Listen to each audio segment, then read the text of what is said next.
Assalamu alaikum, everyone. Welcome to this next high-level panel looking at, as mentioned there, the future of travel across the entire journey, from visas to arrivals, and how people even spend their money when they get to destinations as well. There is the old saying that it's not where you go, it's how you get there, and hopefully we'll shed some light on the importance of that.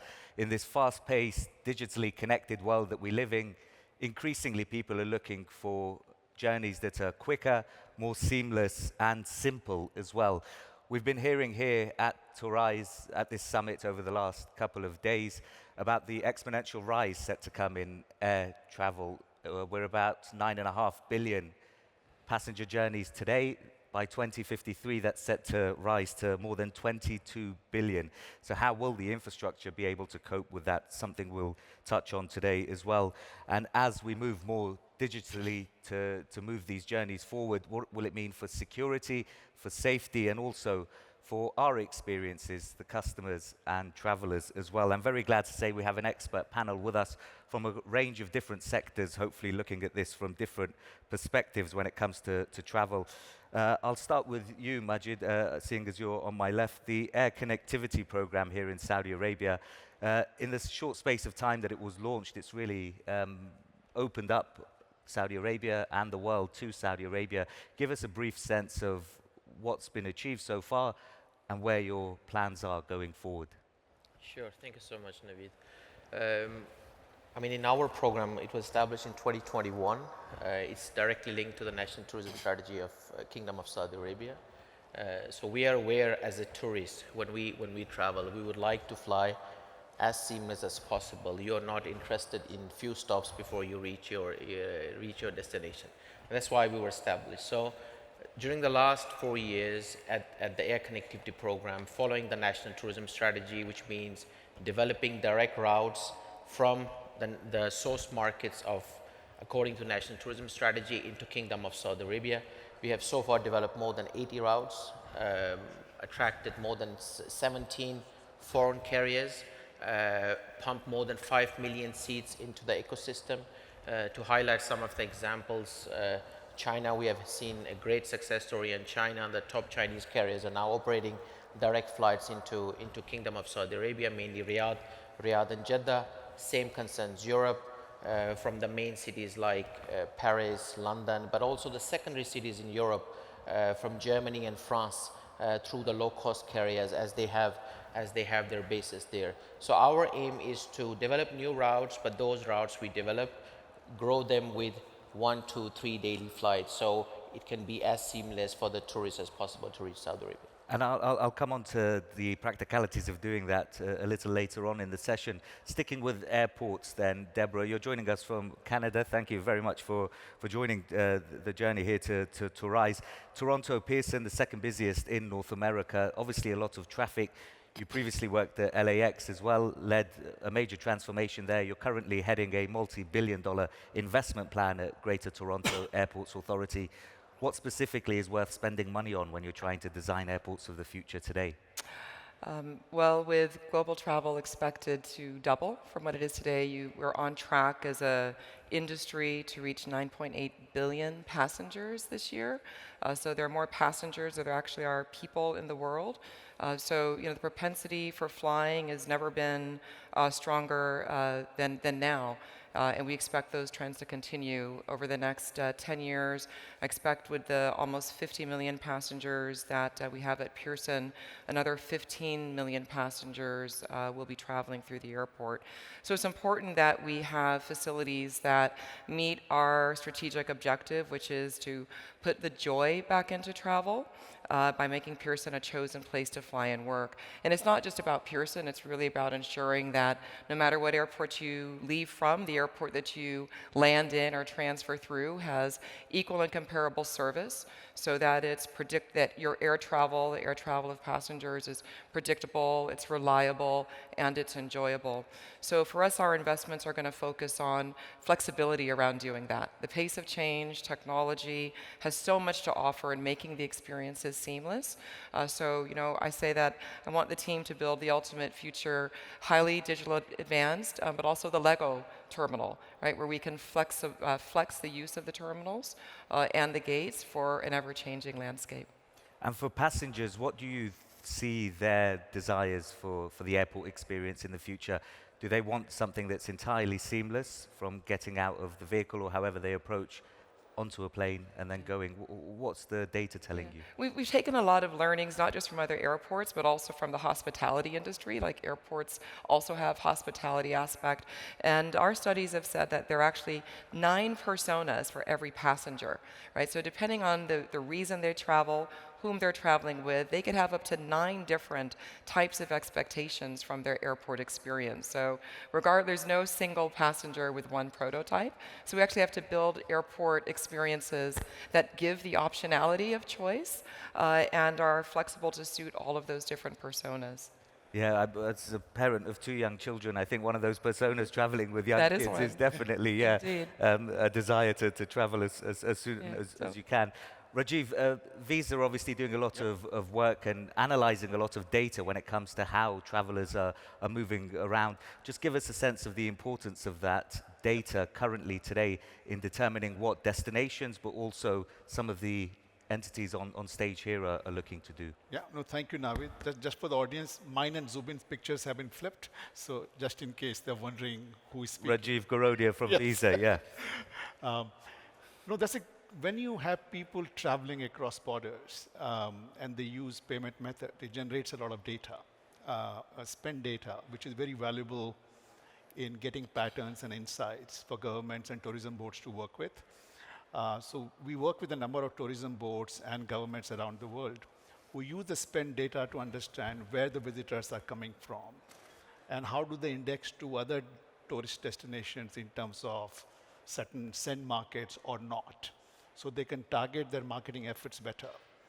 They also get to understand what tourists do when they come to the country because you can see how they're spending the day and where do they go.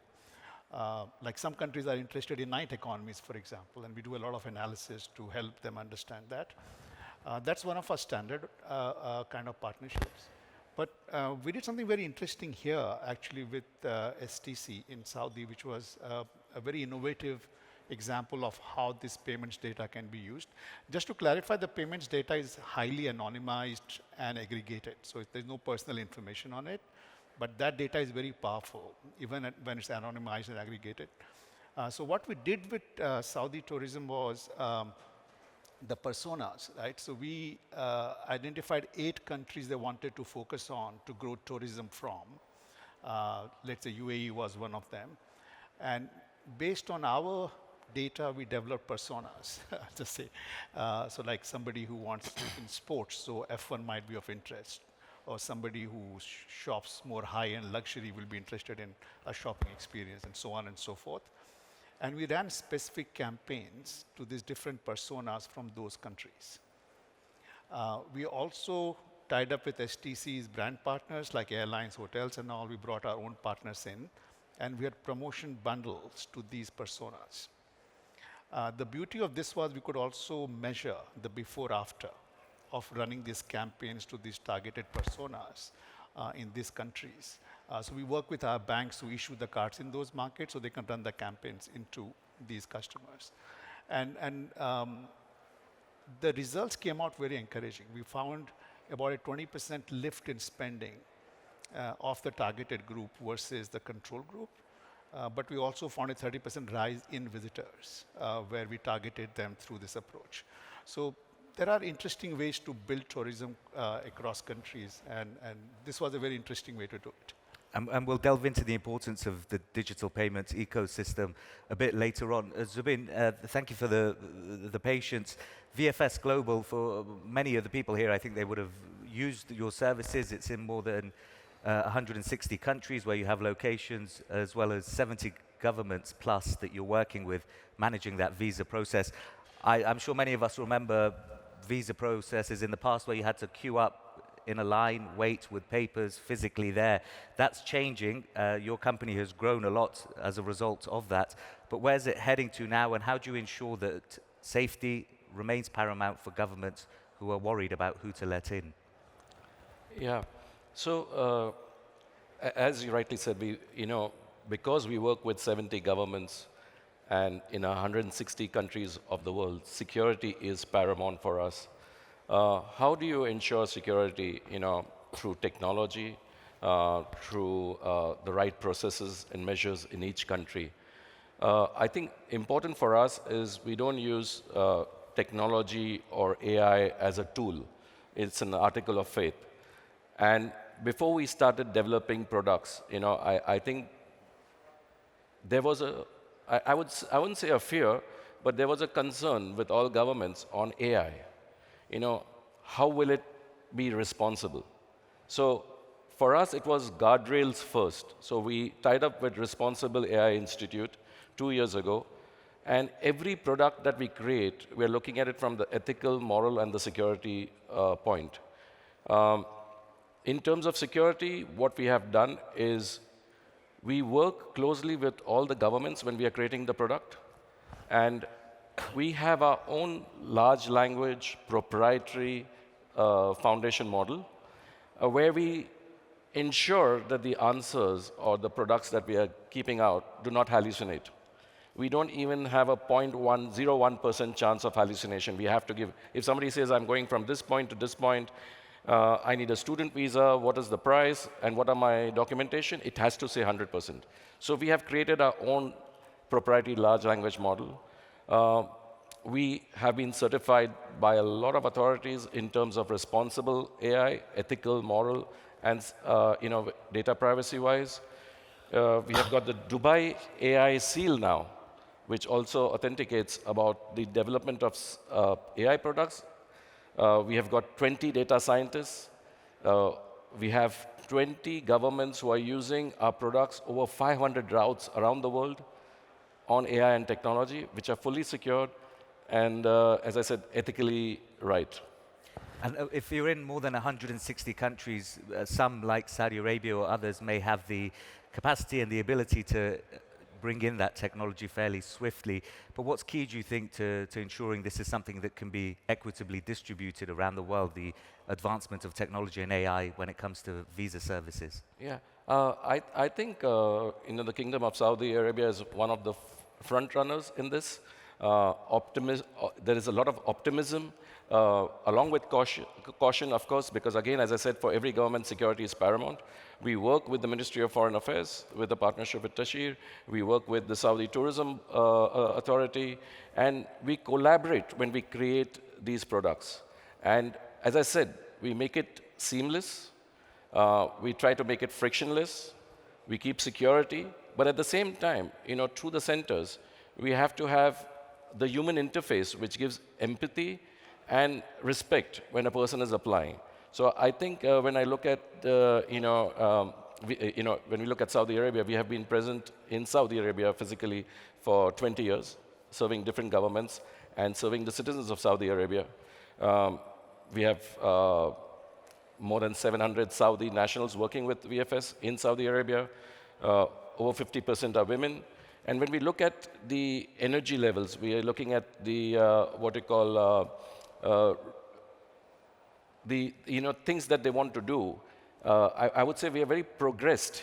And when you see the number of tourists that are coming, and when you look at all the hotels being full out here, and the number of even trade partners and partnerships that the Saudi government is doing, I think from that you can see that we have progressed to a level that if you had an X, it is like X plus 5 or X plus 10 now in terms of tourism and trade. At the pace at which it's changing here. AI and responsibility, the responsibility aspect is really important. Deborah, I wanted to come to you, if I may, with the recent news we've seen in the United States. Obviously, the government shutdown affecting flights across the United States. You would have felt some impact being the second busiest in North America. A large part of that was down to air flight controllers not being able to work. In this talk of AI and technology, a focus on humans and their capabilities, how important is it to factor in the humans in the advancement of this journey and industry? The industry and what we're doing at Pearson is really about becoming more intelligent. And that intelligence comes from data sharing, it comes from the power of compute, which continues to accelerate. We used to talk about Moore's Law, being able to provide more digital advancement every, doubling every 2 years. We're beyond that. So, I look to separate AI versus the compute power, and that makes us more intelligent.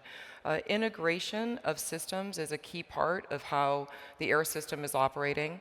One of the upsides of the significant disruption we had to air travel in the world post-pandemic was the acceleration of more data sharing across the ecosystem. And as a result, flights are more predictable. We still have a lot of disruption and tailwinds, or headwinds rather, from the pandemic that affect the certainty of travel, the consistency of travel. But passengers as a whole, before they arrive at the airport, have much better insight on what they can expect. Are there delays? Are cancellations happening? Because the data sharing between the airports, the airlines, and the governments are helping to inform those passengers ahead of time. Over the last 5 years, I would say that the volatility that we're seeing pretty much across every industry as global trade continues to evolve, globalization is facing its fair share of disruption. We're seeing that in the air travel industry as well. And it's important that we are able to operate, to be agile, and to provide certainty of air service even with disruption. So I find that to almost be what's the new norm, and technology is helping us to move beyond those challenges. Thank you. I'm going to stay with AI, given the importance of technology and AI and the audience here as well at TOURISE. Rajiv, looking at visa applications or the wider ecosystem, when we talk about the further use of AI, what challenges and risks do you see from your perspective? Yeah. From an AI perspective, the payments operate in a world of commerce, so we kind of think with those lens. We believe a lot of searches are moving to platforms like ChatGPT. We have seen the transition of commerce from physical stores to digital to mobile. We think agentic commerce is the next transition moment. And one of the first big use cases will be travel. This ability to take the pain out of planning your holiday, where you ask your agent to find you the right destination, find the right hotels, flights, book the experiences. But for that to fully materialize, you need payments to work. And for payments to work in this agentic commerce is where we come in. And there's a lot of work going on inside our shop when we launch some protocols, where how do you let your agents do the buying for you within the parameters you set for it to operate with. So you want a holiday under $1,000, or you don't want to spend more than $100 for that. So how do you give that consent and permission in how your payment credentials are used, and how the trust operates in agentic commerce is something we care about. On the other side of the ecosystem, the merchants need to trust the agent to accept the payment. So we kind of find ourselves in the middle of building this trust in this agentic commerce world. But we think tourism will be one of the first big use cases to take off. And when it comes, we've got obviously in the audience here and watching around the world, many tourism destinations or development boards. The importance of digital payments, what impact does it have, particularly for small and medium-sized enterprises? And what are the key steps that businesses or governments need to take, do you think, to try and power forward some of the benefits of that impact? Absolutely. Seamless payments are almost integral to seamless travel. Even before a tourist leaves the home destination, the home country, you're already buying your holidays, hotels, maybe you're booking an experience ahead of time. And then you land there, and then you're paying for things. And you are used to doing things in a certain way in your home country. And if the destination country does not accept those digital payment methods, or does not accept the way you pay, they could miss out. And that creates a lot of friction. And small businesses can gain a lot from growth in tourism. And if for example, if you are a a small entrepreneur who offers cooking classes for tourists, and you don't have a digital storefront, you will not get access to those customers. So they need to be digitized, and they need to be digitally enabled to take those payments as well. So we think one has to think through that infrastructure as much as the airports and hotels and all of that for the cross-border experience to work more seamlessly. And we've been hearing from many voices, senior voices here at TOURISE, about the importance of the industry and how it can help power economic growth moving forward. And I think that's one area specifically looking at reverberating some of the impact rather than it being very high level and government and major businesses, but further down the ecosystem, which is really important. Majid, the Air Connectivity Program, you said 80 routes, 5 million passengers added in a fairly short space of time. When it comes to adding these new destinations, obviously you look proximity-wise. How important is it to make sure that it makes commercial sense? Because these are destinations that need to essentially fill seats at the end of the day. Just give us some insight into the importance of that moving forward. Sure. First of all, it's really important we understand our customers. When we develop the initial feasibility study, of course, as initially mentioned, we have our source markets. And then secondly, we need to understand, okay, from these source markets, which airlines will fit to bring us more inbound tourists, because that's exactly our targets. We need to look on the supply as well. We know the demand is there, but the sector is struggling with the supply. So on top of, mapping which airline, which can be relevant for us, we need to map our competitors. So who are we potentially competing against? I've seen in my long air connectivity life that we've been competing with, while being in Europe, competing with airports in North America, because an airline need to see, okay, do I invest in a brand new market, or can I add an extra frequency to my existing network? Because for them, there is definitely a less risk. Having done that, of course, you need to have all your stakeholders with you. You need to figure out, do we have the bilaterals in place? How is the airport capacity? Who will gonna fill the seats?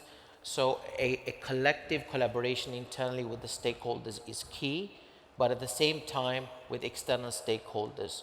Teaming up, for instance, we would love to have a route to, more capacity to Toronto, obviously. So in that case, it would be great to team up, of course, with our colleagues in Toronto and have the same message simply to the airlines. Going forward, we need to look at the load factor, which is the key for the airlines, but on top of that, the revenue as well. Because at the end of the day, we need to make sure, especially for the long haul route, the airlines can go into break even within the first 3 years of their 3 years of their operation. Promotion is definitely important. Operational efficiency is important. So making sure that airlines get the slots which they want, fitting into their bases or their hubs, versus providing them the slots which we believe we should provide them. I'm talking generally. Generally about the sector, helping the airlines to decrease their total cost of operation. So. And that's back to the discussion about the aero charges, the aero revenue versus the non-aero revenue, which I assume I will gonna come back to, right? Yeah. So making sure that the aero charges are competitive. It's like going into a shopping mall. If you have to pay for the car park, you might choose a competitor shopping mall and do shopping somewhere else, right? Same with the airport. So make sure you bring the passenger into your shopping mall, and then you can increase the sales through non-aero. So, as I always say, it's like Lego. There is no one size fits all. Some airlines might say, okay, I'm struggling with the bilaterals. Great, we go to our civil aviation. They are highly supportive. They will support us. Some might say, incentive is important for me. Some might say, no, I need marketing promotion. Some might have operational issues. So there is no one size fits all. Understand your customers and then move from there. There's a lot to consider in the role with all of these destinations, but some useful insight there. Zubin, let me come to you to pick up on that issue of collaboration between government and private sector. Again, two major sets of people that are here at TOURISE and watching this closely. When it comes to the role of visa applications, we talk about frictionless. You have that friction between citizens or users who want to have a quick and seamless service, and then governments who have their priorities and securities when it comes to border control. How is collaboration changing that moving forward? Thanks. Yeah, I would like to start with what Majid said. There's nothing like one size fits all, so that's true. Even in a PPP or in citizen services or in visas or passport. And as you rightly said, any partnership or a PPP model that needs to work, I think the most important is to understand the needs, beliefs, and perceptions of each government. What is the need? What is their belief? What are they trying to do? And then give a solution based on that. We work with 70 governments around the world. And yes, I would say 70% of the process and the objective is the same. But there is a 30% of customization based on the need of the government. And at most, I would say the most important thing is the trust when you're building a collaboration between government and a private sector. It's the trust, the credibility, and then how you deliver the service. Yes, security, again, I keep on saying security because that's very important in our business. Plus, how do you deliver the service with empathy, with respect, and with dignity? I think this is also very important. When we look at collaborations and making it frictionless, when we say frictionless, it should be seamless. That means, you create efficiency for the governments, governments who are processing the visas. You create security through technology. We use our own AI products to help the visa officers or the decision-making process in terms of putting the documentation together, verifying the documentation. So for example, AI can today validate whether the bank statement has any fraudulent activities. So if you're submitting like 10 pages of bank statement in a country, how do you know whether the bank statement is right or wrong? How do you know whether there is some sort of, wrong referencing in the numbers? So AI picks it up. Then liveness check. When you are doing a live interview, is it the same person on the other side or is it, AI generated? IDP. That means, the documents will be processed and looked upon as the way that the government wants. So by doing this, we are creating a seamless process for the person who's adjudicating the decision. On the applicant side, we have, speeded up the process by making sure that the applicant does not stay more than an X amount of time when he's doing his biometrics. Or if the applicant does not have the time, we have created something called VAYD, Visa at Your Doorstep. That means you can sit in your office or your home and do the whole biometrics, facial recognition, whatever process is required at your home. So that is the type of seamlessness that we have created. We have created something called the location-independent visa processing for governments who do not have an embassy in a location but still want to process visas. So they can, you can apply for a visa from anywhere in the world, even without the embassy being present there. So there is a system that looks after that. So there is a lot of efficiency that comes through public-private partnerships because the government has a vision and the private organization has the capabilities, the experience, and the resources to implement those. And convenience is central to a lot of that, I guess, for both sides of the equation. Aside from the convenience, sustainability, Rajiv, is one issue I wanted to touch upon because another major theme here at TOURISE and important to consider in this conversation because if you're looking at minimizing some of the friction, what impact does that have on the sustainability targets, particularly with air travel set to grow or travel in general set to grow? What can be done specifically to try and keep a focus on sustainability? Yeah, the part we focus on is the use of public transport. It improves experience, but it also increases mobility. And what happens is for travelers coming to a particular country or city, it's a bit intimidating to use the public transport because the language is different, you don't understand the fares, the payment methods are different. So a lot of people do not end up using it. So like almost a decade back, we did one of our first cities, which was London, where you could come from anywhere and just tap your card and use the public transport. And that we saw a big rise in tourist usage of the public transport. Now that program we're running in few hundred cities. But things like that can help tourists be more mobile, but also be more greener because using public transport. And that is a big part of seamless experience for tourists and makes a massive difference. And that's something you're seeing many destinations around the world putting money into today in terms of building those public transport systems when it we are comes to involved in like 600 cities right now, talking to them and helping them build the infrastructure, because we see that's a big game. Of course, it helps the locals, but we see the impact on the tourists in a big way, because it's like when you land in a new city, you just off a long flight and you're tired, you don't want to understand the tills and how it works. So most people end up just taking the road. And this can make a big difference. And it's something that you've seen in practice, I think, Deborah, because at your time at LAX, you connected the rail line, which had a big impact.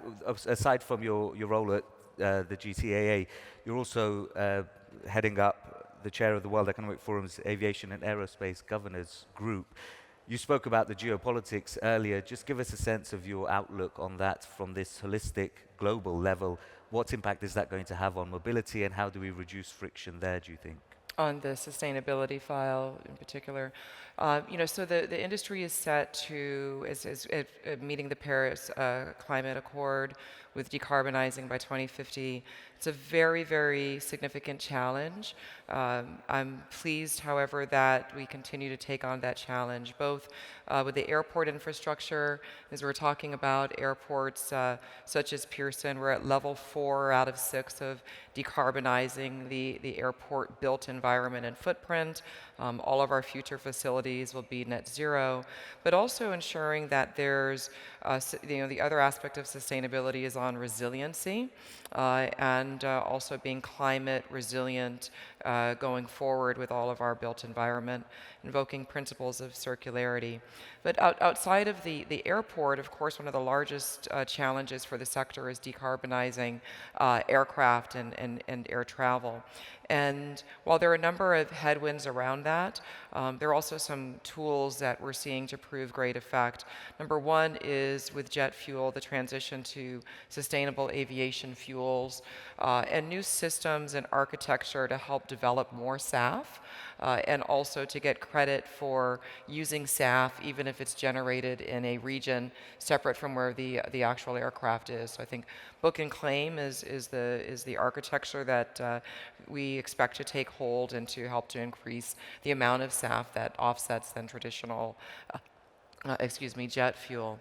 But the other part is just making the system more efficient. And this is where, at the end of the day, these are capital-intensive industry, right? Whether that's tourism, air travel, it requires facilities in terms of hotels, transit infrastructure, air travel infrastructure as well. And as we're making those investments, we're making them to use digital technology, including AI, to make them far more efficient.